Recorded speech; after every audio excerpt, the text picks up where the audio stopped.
Veiju Naravane, merci d'être avec nous. Vous êtes correspondante à Paris et pour l'Europe du quotidien The Hindu. Alors là, on parle d'un tunnel, mais il y a aussi, on l'a entendu, des ponts, des routes, des héliports en altitude, des aérodromes pour avions civils et militaires.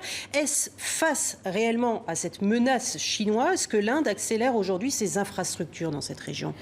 Tout à fait, parce que l'Inde, depuis le mois de juin, depuis ces derniers affrontements qui ont coûté la vie de plusieurs soldats, a perdu à peu près 600 km² de territoire aux Chinois qui, depuis 62, en fait, n'arrête pas de descendre de plus en plus vers le sud en grignotant un peu plus le territoire indien. Il faut savoir qu'en 88, l'Inde et la Chine étaient quasiment sur le pied d'égalité. On dépensait à peu près la même chose pour la défense. Depuis, les Chinois dépensent 261 milliards d'euros par an, contrairement aux Indiens qui dépensent 70 milliards d'euros. Donc, les Chinois ont construit plus qu'une centaine de routes dans cette région et l'Inde est en train de jouer au catch-up. Rattraper ce que la Chine, elle, a déjà entrepris sur ce territoire.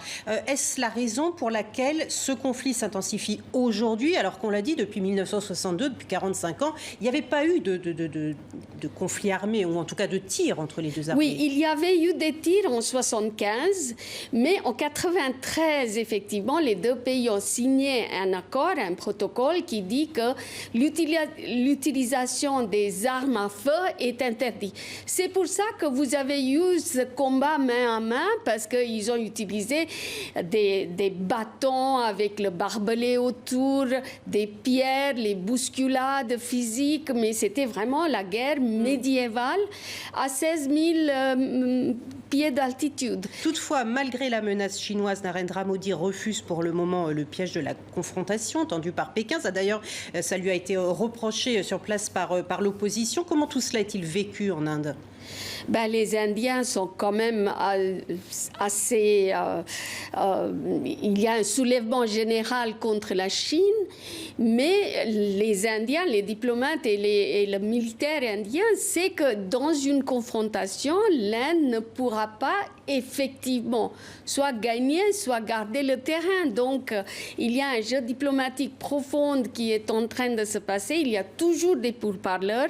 Le ministre indien des Affaires étrangères a dit hier que les pourparlers se tient en secret, donc on ne sait pas, mais depuis juin, il y a une activité intense et beaucoup de tensions sur la frontière. Brièvement, Veiju Naravane, expliquez-nous l'importance géopolitique et géostratégique de cette région. Pourquoi se battre sur ce petit plateau à 4000 mètres d'altitude? Quel est l'intérêt de l'un et l'autre? En fait, il y a deux zones qui sont très importantes. Il y a la zone de nord-est qui est frontalière à Myanmar, où les Indiens ont énormément d'intérêt parce que c'est l'État indien de Arunachal Pradesh, et les Chinois disent que les deux zones leur appartiennent, celui de l'ouest dans le Ladakh Aksai Chin et celui de l'est.